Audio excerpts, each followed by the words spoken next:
Welcome everyone to the SCR Connections July webinar. Thank you all for joining us. It is my pleasure today to introduce our guest speaker, Derrick Newby. Derrick is the Prevention Specialist at the University of Arkansas at Little Rock MidSOUTH Center for Prevention and Training. For the past 20 years, Derrick has worked in both the private and public sectors in fields affecting public health, family enrichment, community development, and prevention.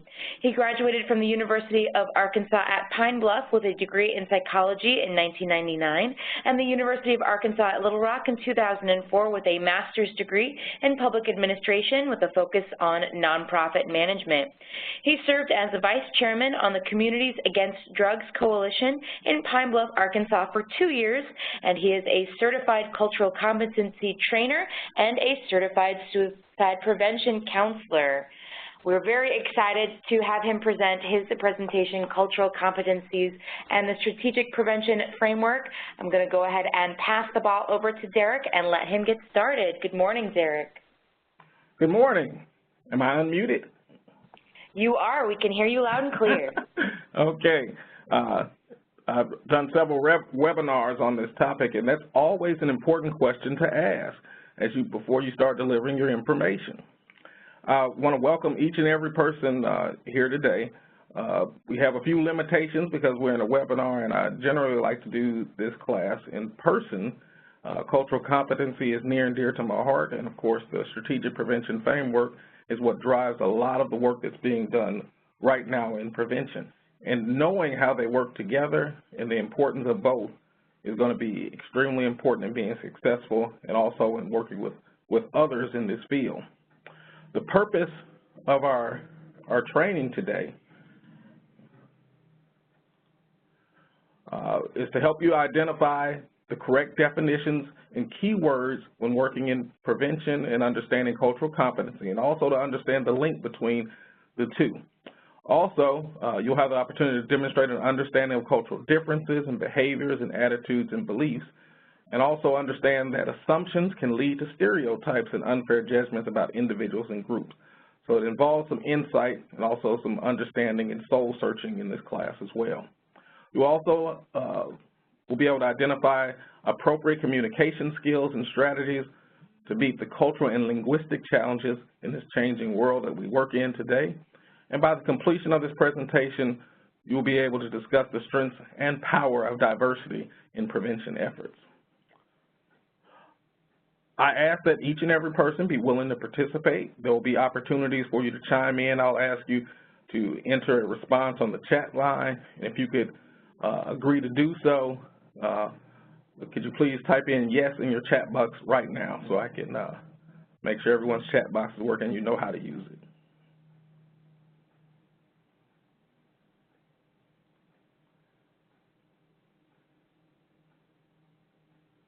Okay. So this is the Strategic Prevention Framework. I'm sure many of you have seen this before. If you have seen this and had the opportunity to work with it, you understand how vital it is as a tool and how it helps guide us in the things that we do. SAMHSA's Strategic Prevention Framework is a planning process, and it's for preventing substance use and misuse. The 5 steps and 2 guiding principles of the Strategic Prevention Framework, or we like to call it the SPIF, SPF, offer a prevention professional a comprehensive process for addressing the substance misuse and related behavioral health problems facing their communities. A critical element of having the capacity to conduct the 5 SPIF steps successfully is knowing your current capacity. You need to know what's going on within your community and the community that you want to serve. The role of cultural competency, as you can see right in the middle, is not an add-on to the process, but rather something that needs to be considered at each and every step, and that's why we have it at the center.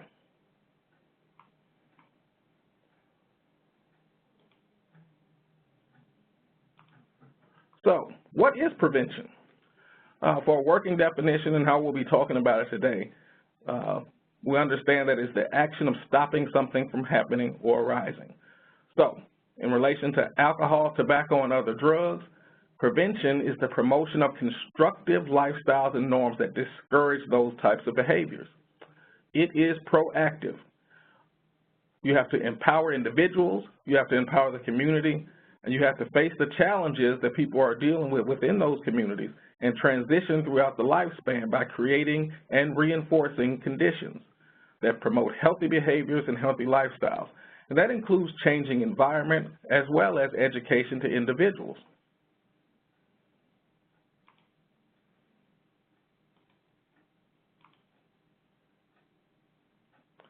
So prevention requires a multiple processes that involve people in a proactive effort because you want to protect, enhance, and restore the health and well-being of individuals in their community. It is always better if people never use alcohol, tobacco, or other drugs. And the likelihood, and the longer we can prolong that behavior, the more likely we are that the behavior won't pop up at a later stage in life. So that's why there's a lot of education that's focused on youth. But also, when there is substance abuse and use within the communities, we can also help people to restore the community. A lot of communities that we work in and live in, you notice they were inundated with tobacco before. But through different laws and processes of the communities, we were able to change the environments.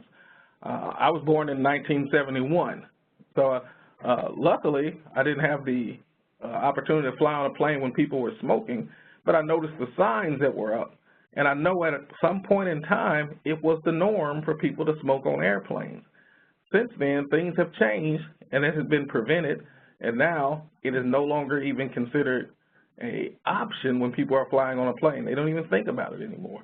So prevention works, and it takes the community coming together to work together in order to make sure that they can make changes that are going to be effective over time, or in other words, sustainable changes.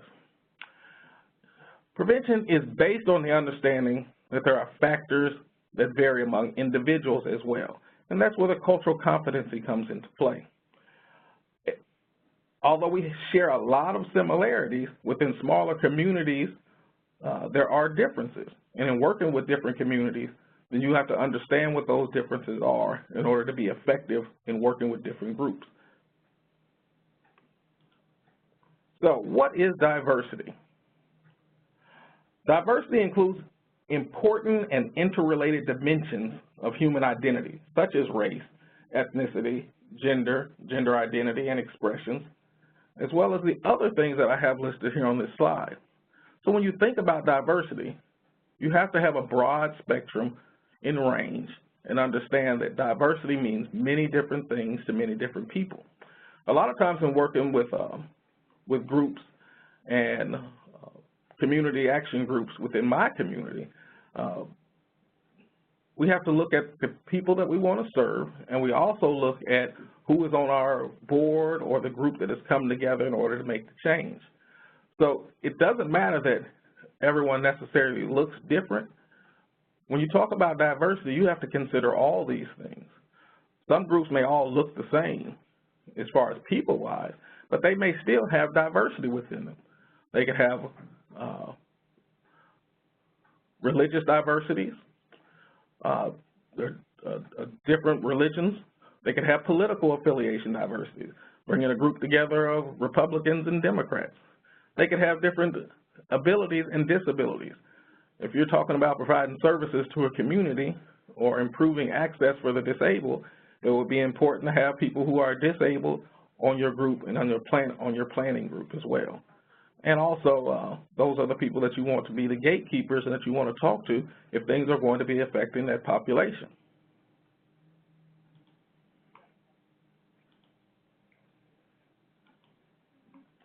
So when we talk about demographics, let's look at the U.S. because that's where we are currently right now. The U.S. is becoming increasingly diverse, whereas hundreds of years ago, it was easy to be able to pinpoint what the diverse populations look like within the state or within this country. Now it is increasingly changing. And diversity means that different cultures operating in our communities and neighborhoods as well. The youth and families we work with represent an amazing array now of diversity and cultural richness, and it is importantly and increasingly importantly for us to understand what those differences are so that we can meet the challenges that people may have on an individual level as well as on a group level. So, linguistic diversity. About 14% of the U.S. population now speaks a language other than English at home. That's important for teachers to understand as these youth are going to school and learning and maybe given things such as homework to just take home and have your parents help you with them. If the parents don't speak English as a first language, then that student may have essentially like not the same opportunity as other students who have parents to help them.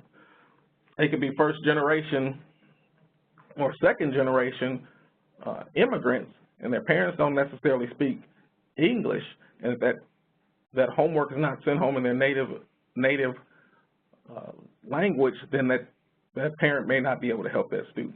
About 54% of the students that we're talking about, or people in the United States, speak Spanish. Although Spanish is offered as a second language within the schools, it's important now for even teachers, librarians, and law enforcement to not only know key words within Spanish, but to take some time and to learn Spanish as a language so that they will be equipped in the future to communicate better with the populations they serve. The U.S. is becoming a multicultural society, and that is why cultural diversity is an important issue right now. By 2040, no race will make up a majority. And that's an interesting change. It's a big change. By 2050, the U.S. African American population will increase from 13 to 14%. The Hispanic population will increase from 14 to 25%. And the Asian population will increase from 3% to 8%. At the same time, simultaneously, the Caucasian population will decrease from 74% to 50%. Does that mean that people of the Caucasian are leaving the United States? No. Increasingly, people now have the opportunity to clearly report how they see themselves, whereas before it was limited. Applications, the census was pretty much limited to Black or white or Hispanic. And now people are able to come from other countries and identify themselves more clearly, and now we understand that and because of that, the Caucasian population is estimated to decrease.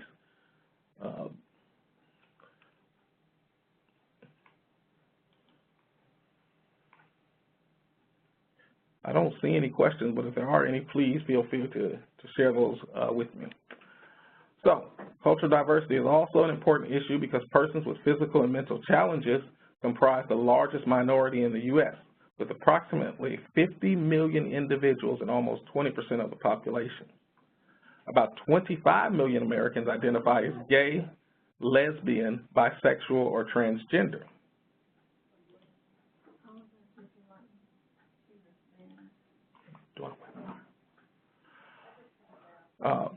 These are some definitions. We're going to talk about them that are very apparent in applications, and you'll see even now as you register for different events, if you apply for grants, these are questions that they ask, and they're about race and ethnicity. The term race refers to the concept of dividing people into populations or groups on the basis of various sets of physical characteristics, which usually result from genetic ancestry. Race presumes shared biological genetic traits, whether actual or asserted. And in the early 19th century, racial differences were ascribed significance in areas of intelligence, health, and personality. There was not, and there is no evidence now validating these ideas. Yet this practice continues to shape the way some people think, and we must challenge it constantly and consistently. Race and races are assumed to be distinguished by skin color, facial type, etc. However, the scientific basis of racial discrimination is very weak.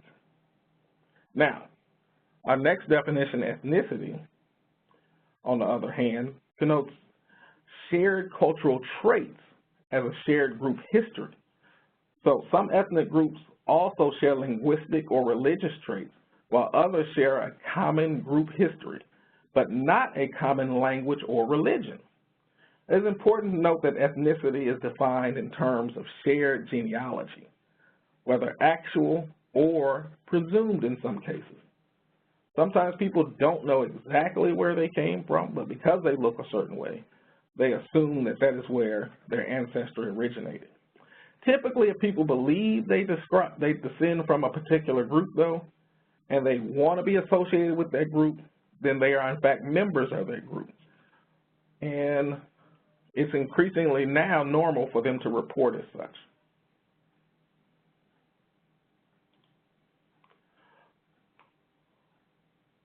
Racism, another commonly used term. It is simply the belief that race is the primary determinant of human traits. But as we've already discussed, it is not. It does not determine a person's capacities and their racial differences produced by inherent superiority of a particular race.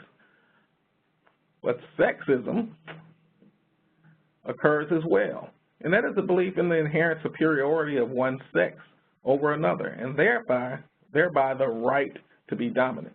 And we're still seeing things, examples of this even in recent years, where in Saudi Arabia, women recently were granted the right to drive. This is 2018, and we're still seeing changes just occurring now. So, once again, one of the things that we have to do is be aware of these things and reach out and speak out so that we can change them. If you belong to a certain community action group, the male and female should have the equal opportunity to make changes within the group and to make standards and also equal votes. Anytime you see something that's going on that appears to be sexism, you have to call it out so that we can make the change. Homophobia. Homophobia is the fear or hatred or aversion to or prejudice and or discrimination against people who are homosexual. The homosexual or homophobia extends not only to males who are loving males, but to the whole LGBTQ and community. And we have to be aware of that when we see things happen or policies in place. We have to try and change those things. I'm in Arkansas currently right now, and I try to help at different levels to fight against homophobia, especially when it comes to discrimination, because it is still a work at will state here in Arkansas, and there are other states that are that way as well, employer at will, meaning that if someone wanted to fire someone because they didn't like their particular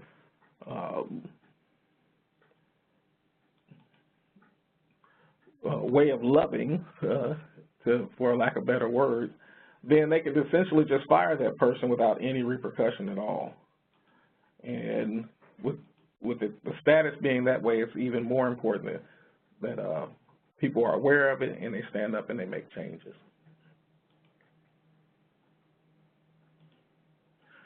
So, when we talk about culture now, culture is considered a central concept not only in today's modern society, but also in common sciences like anthropology as well. It encompasses the range of phenomena that are transmitted through social learning in human societies. Libraries are a very good example of that. Through libraries, people are able to share stories from generation to generation.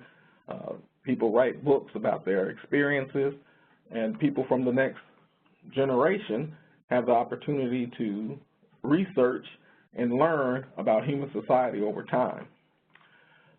Some aspects of human behavior, social practices such as culture, expressive forms such as art, music, dance, rituals, and religions, and even technology such as tool usage or cooking or shelter and clothing are said to be culturally universal, in essence found in all human societies. And in the travels that I've had, and I've had the opportunity to visit Europe and also the Caribbean and Korea, it seems to me that although we are people of different places, we all find different ways to do the same things.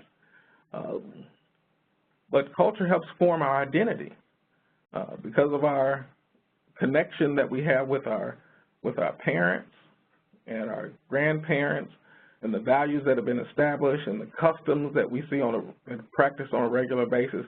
It helps shape our understanding and our perception of the world. It also helps us organize our physical and social interactions. What are the norms? We learn the norms generally, first of all, in our homes. Turn-taking behavior, for instance, or eye contact. If the norms in the household are to not make direct eye contact, as it was when I was growing up, it was considered disrespectful to look at our parents in the eye. If we looked them directly in the eye, it was considered confrontational and as if we were somehow trying to be aggressive. So I learned not to do so. I didn't find out till I was about 30 years old that my grandmother had gray eyes, because I had never directly stared in my grandmother's eyes because I didn't want to be disrespectful. But as I learned more, and she's 88 years old now, and we talk about it, we laugh because she does acknowledge that she came from a different time and that it was truly what she believed to be true then. But as times have changed now, the norms have changed, and we have become more assimilated to the mainstream community, where that behavior is not necessarily looked upon or frowned upon as being bad. My children have a wonderful relationship with their great-grandmother, and they ask her about the history of the family, and she talks to them, and that's a learning process. So she's helping to expand the culture of our family by sharing that knowledge, and they see how her behaviors and the things that she values and is transmitted down from generation to generation. So it's extremely valuable.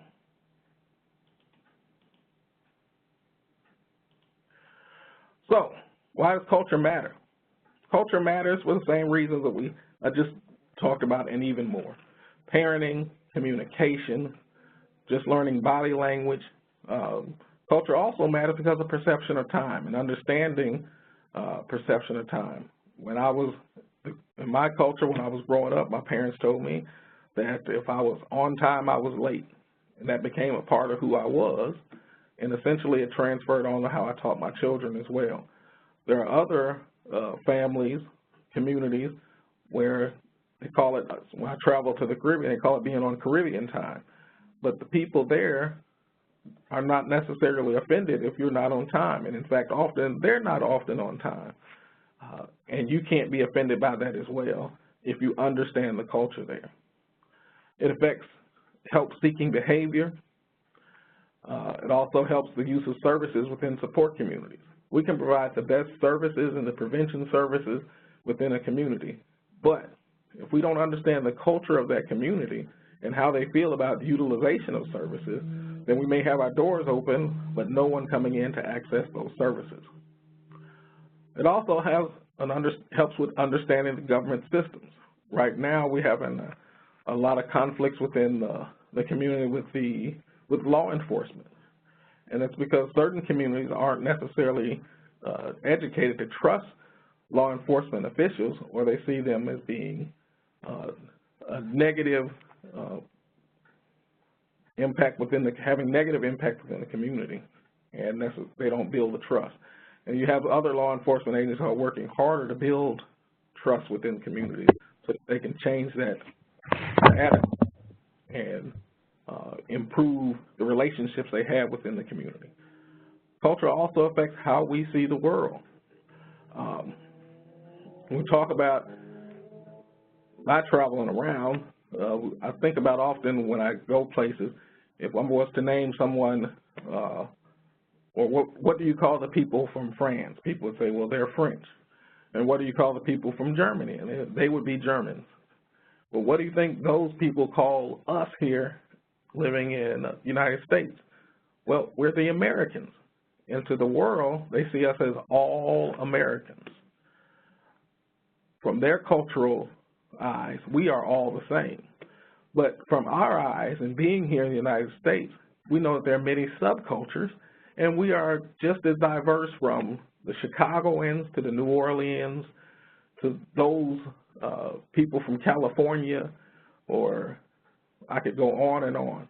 There's many different states we have. Even within those states, there are different subcultures that go on from the north to the south, east, and west.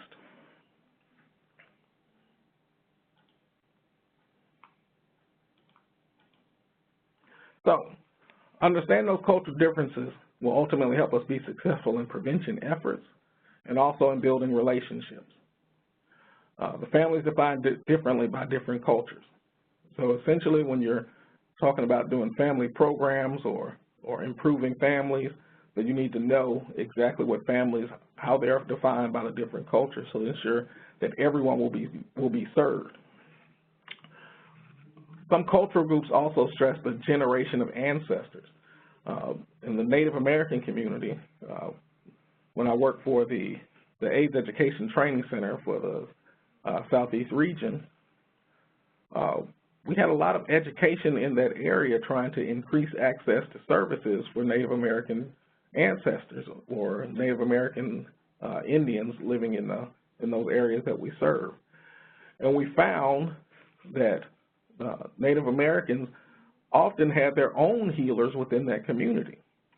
So although we thought we were providing a service to them that they did not have, in time we found out they were accessing services in their own way.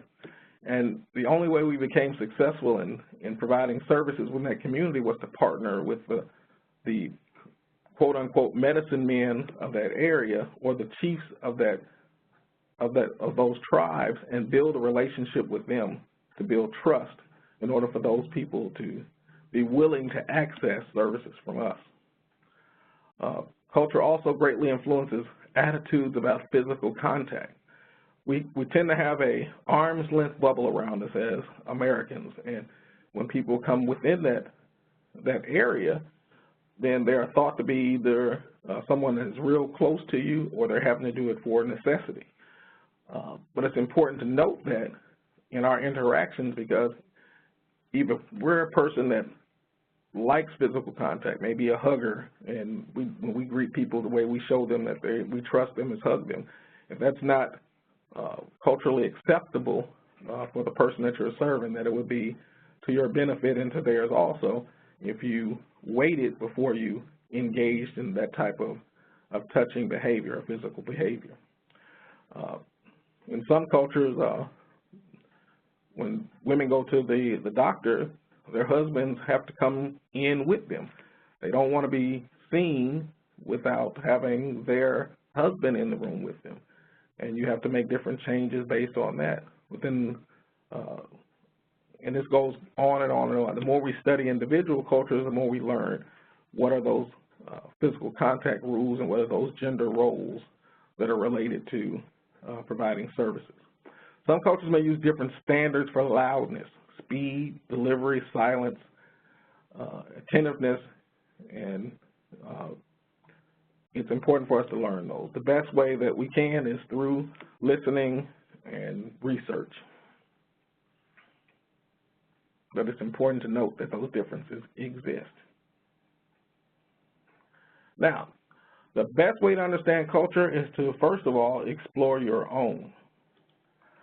When you know what holidays are important to you, what major events that you find irreplaceable and why they are so important to you, and how you would feel if someone told you could no longer be allowed to celebrate those, then you get a better insight when talking with somebody else, and you're able to build empathy and find out why those things are important to them as well. All of us being equal, the open-ended questions like this: how did they grow up? What is their worldview?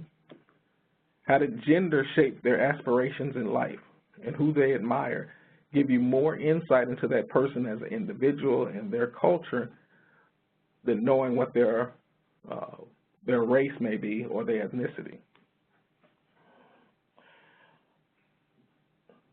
You have to be open to sharing as well, because as I said before, people from other countries they don't necessarily see us as individuals themselves. They see us as all Americans. So when you're willing to share and you're willing to learn, then you put yourself in a place where you can provide better services.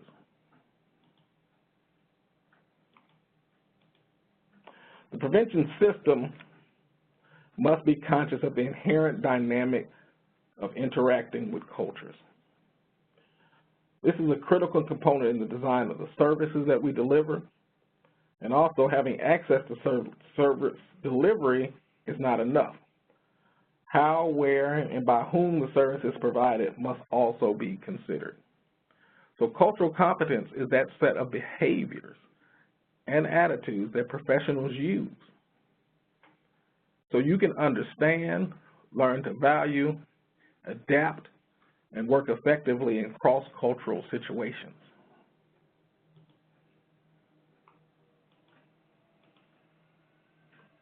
Cultural competency skills include being aware of your own culture, your own values, respecting differences between others, and the list continues. These are things that people as individuals are very capable of doing. Each and every one of you attending today, in sound of my voice, has the ability to be culturally competent and develop these skills. But you have to be flexible. We don't necessarily agree with the culture of others and don't necessarily understand it. So it requires us to educate ourselves.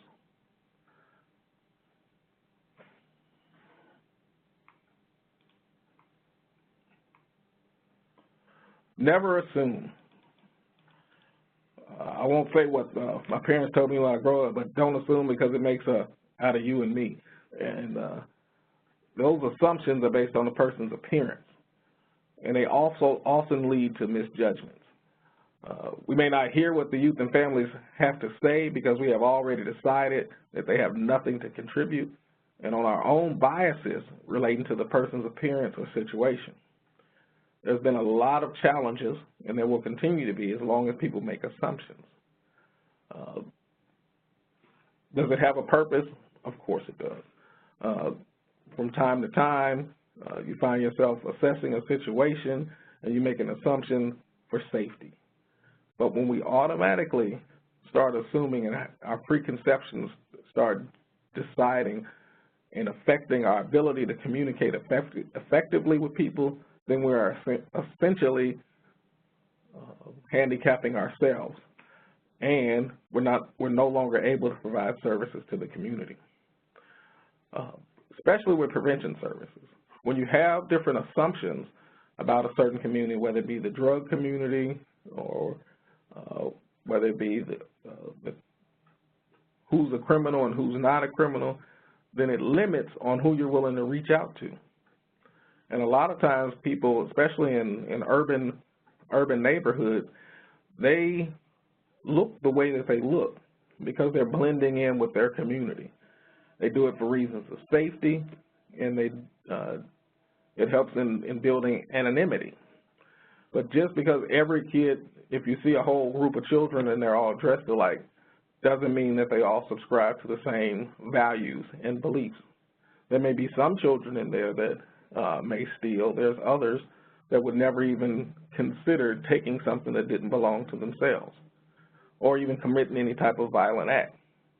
But we have to be willing to reach out and talk with them as individuals as well as a group and find out how we can best serve a person, meeting them where they are.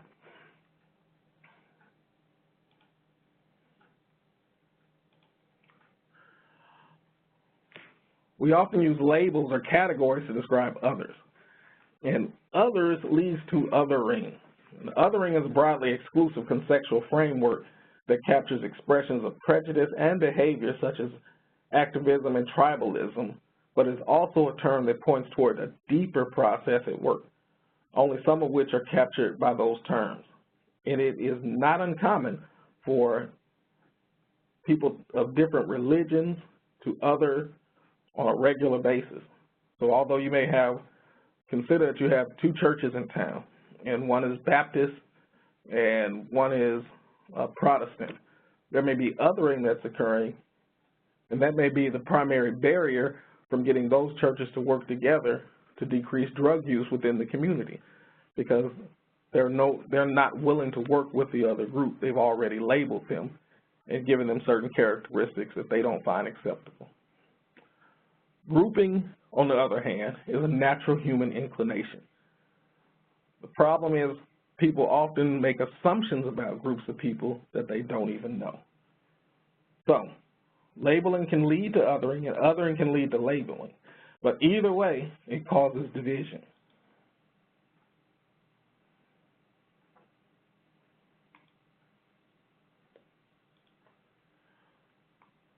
Our next word is stereotyping. And stereotyping occurs when we use misinformation in order to judge everyone who belongs to a specific group. Stereotypes are the idea that everyone from a certain group shares the same characteristics. We can all think of stereotypes we've heard before, different races, about cultures, even about genders. The stereotypes don't just appear out of nowhere. They're based on ideas and experiences with certain groups, and then extended to apply to an entire group. The problem is that people don't function solely as members of that group. And we know this to be true about ourselves and our close friends. Most of us fit into different categories and have a variety of interests. We might like watching sports, but we're not all athletic. We don't want to actually play the sport. We might like rock and roll, but we may also listen to classical or rap or jazz. But when we think about other people, particularly people who are of a different race from us, we often have a harder time understanding the complexity.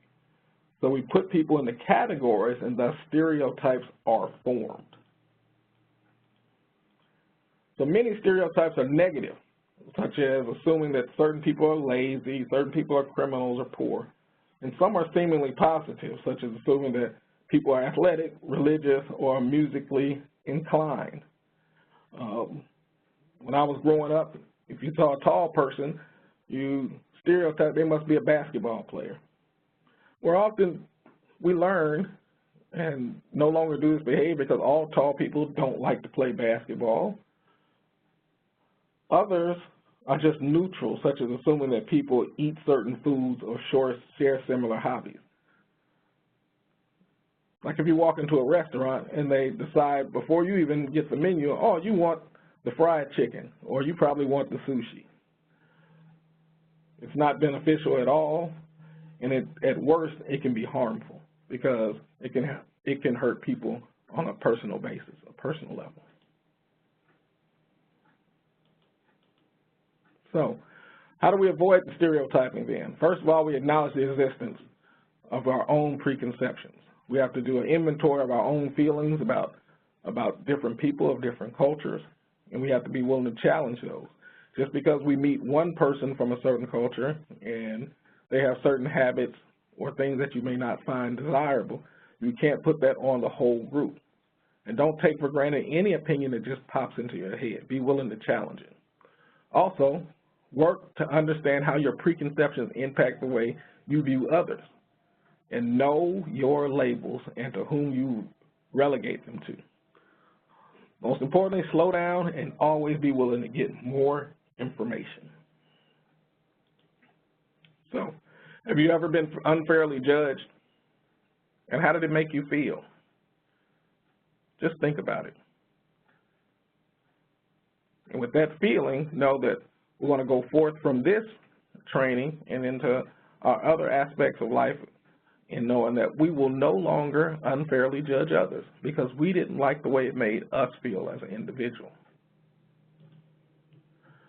Culturally diverse individuals and communities in this time and day are overlapping. There's a disproportionate number of people within the criminal justice system. In Arkansas alone, where I'm at now, blacks represent only 12% of the population, but within the Department of Corrections, there are over 50% of the people incarcerated. Also, people are less likely to receive needed services. We have to become more culturally competent in order to provide more services to different people. Recently went to an event, an Islamic event within my community, to a school that I had no idea even existed, but I saw it pop up on Facebook as something that was going on in my area, and I went. I enjoyed the food, I enjoyed meeting new people, and I learned a lot about Islam as a culture as well as a religion, the Muslim religion. Also within the school system, you know, is that minorities are overrepresented in the special education classes. So we have to remove the stereotypes that are related to that. A lot of times people don't understand people from other communities, whether it even be the teachers or the system as a whole, and because of certain behaviors, they get routed to the special education classes.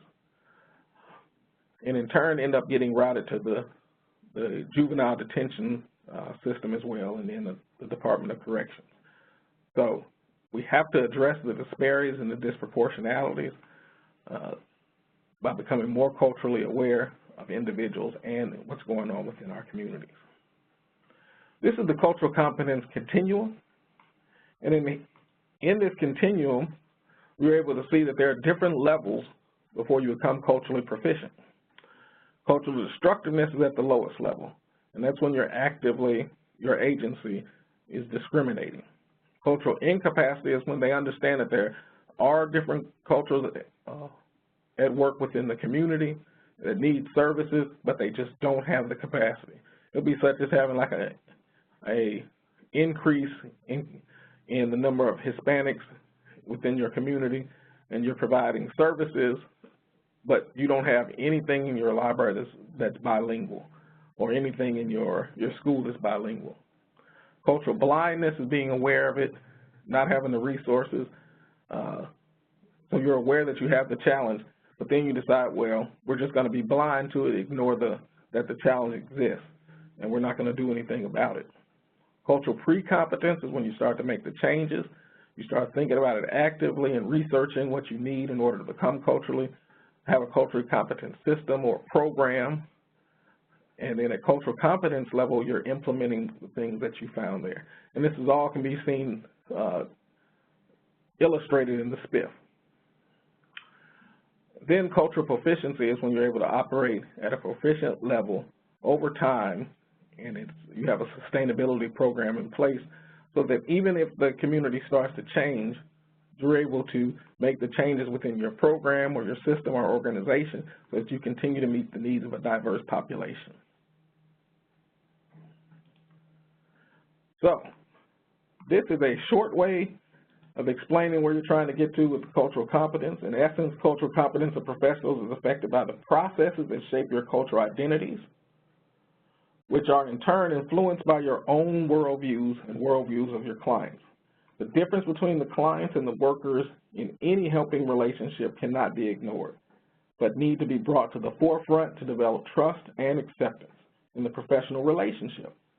In order to reach that level of cultural competence, workers need to be aware of their own attitudes and their own beliefs and develop knowledge and skills to effectively work with clients from diverse backgrounds. So we're going to play a quick game, and I think that's all we're going to have time for. And these are the definitions.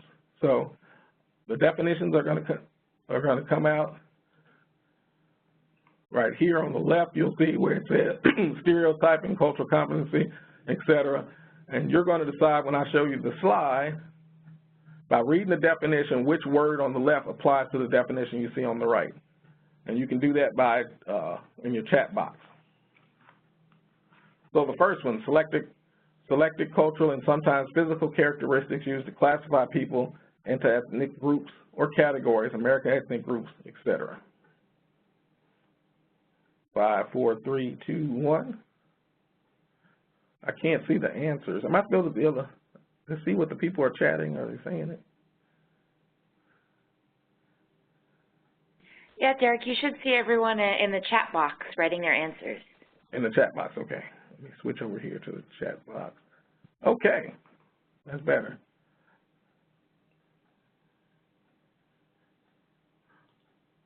Ethnicity. Good job, you guys. Good job. Our next one is occurs when we use misinformation to judge everyone who belongs to a specific group. 5, 4, 3, 2. I see the answers coming in, and you guys are correct. You are on it. Thank you for you are really paying attention today. Next one is one of 4 groups, either black, white, Indian, Alaskan, and Native American. Good job, everyone. Good job. Next is the belief in the inherent superiority of one sex gender over the other, and thereby the right to dominate. Okay, those came in very quickly. Very good. Next is the fear or hatred of aversion to prejudice and or discrimination against people who are homosexual. Okay, you guys didn't miss a second. Very good. And the belief that race is the primary determinant of human trait, capacity, and racial differences produce an inherent superiority. Excellent. The set of beliefs, behaviors, and interactional patterns that identify a person with a large social or ethnic group.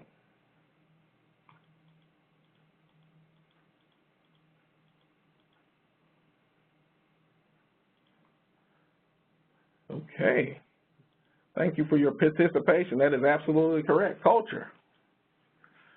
And the ability to interact effectively with people of different cultures.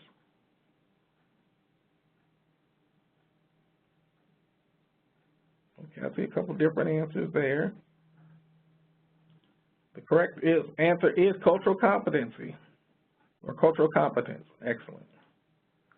So, our last, I'm going to have to go through our last part a little bit faster than I want to, but just in improving communications, first of all, I don't expect everyone to go out and learn a new language tomorrow, but you do need to be good listeners.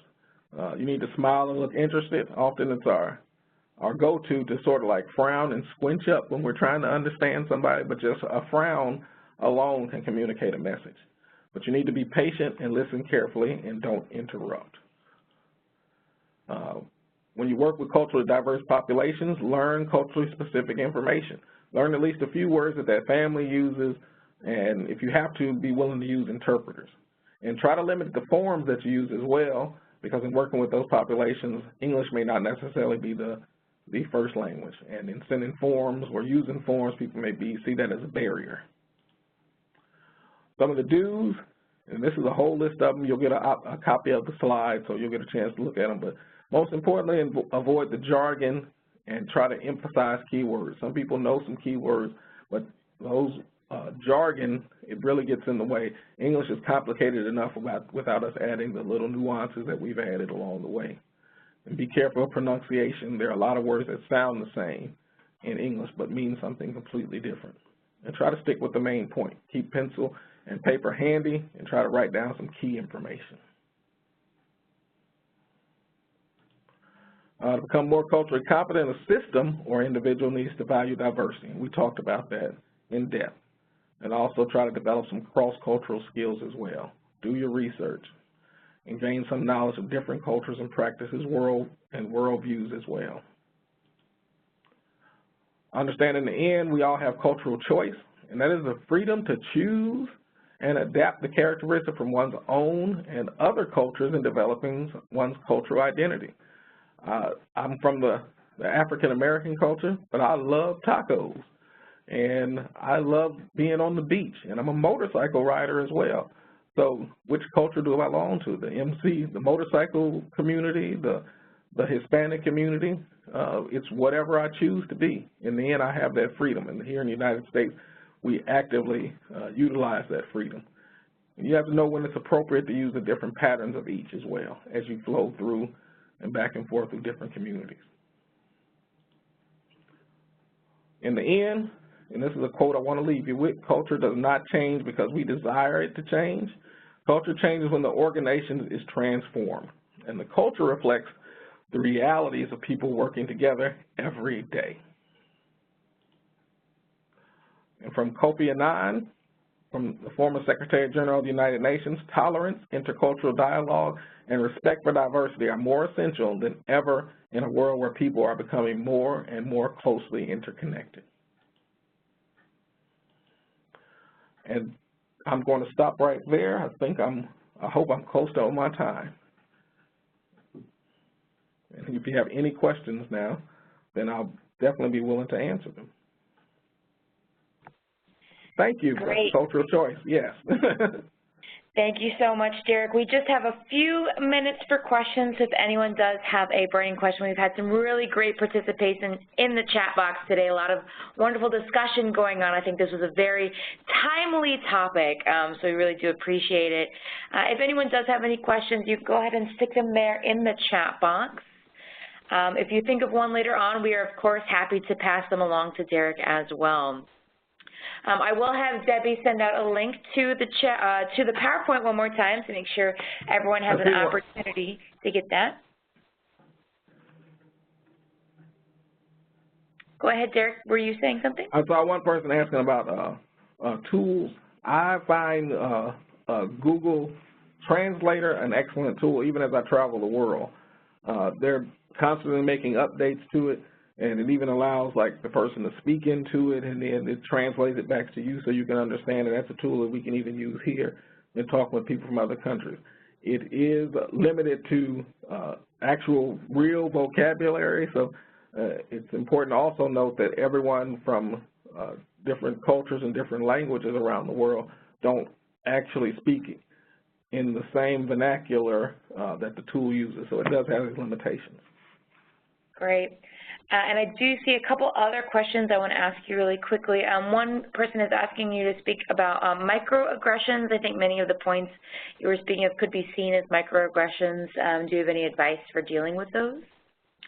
Well, a lot of those are hidden, and we have to be willing to challenge those microaggressions, because as we assimilate into different cultures and others try to assimilate into the mainstream culture, people have their own individual beliefs as well. It's usually easier to deal with it at a system level than at an individual level, because people are still very tied to how they feel about things, and feelings a lot of times is what encompasses with some of the microaggressions that occur. Mm-hmm. The other question, I think we'll have this be our last question for today. What's your best advice for encouraging colleagues to be more culturally competent, to talking to others about how to be more culturally cognizant and culturally proficient? I would say it starts, and we say with coworkers, with them actively sitting together and be willing to have a conversation facilitated by sometimes an outsider, to come in and challenge them to talk about how they really feel about their own culture and the challenges that they're having in working with other cultures, in order to brainstorm ideas and then ultimately develop policies that everyone has been involved in making. It can't be a policy that you see that's being implemented and you have to go along with it, but you need to have a part in it in helping that organization to change and become more culturally competent.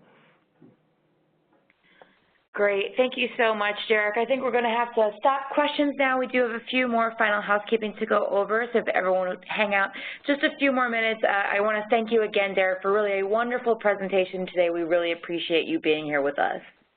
Thank you so much. I appreciate each and every one of you, and encourage you all to challenge yourselves, travel the world, meet somebody from a new country, and learn something new. Great. Thanks, Derrick. I'm going to go ahead and stop the recording, and then I'll go over some of our final housekeeping, including the CE. I'm getting a lot of questions. I'll go over that in just a moment.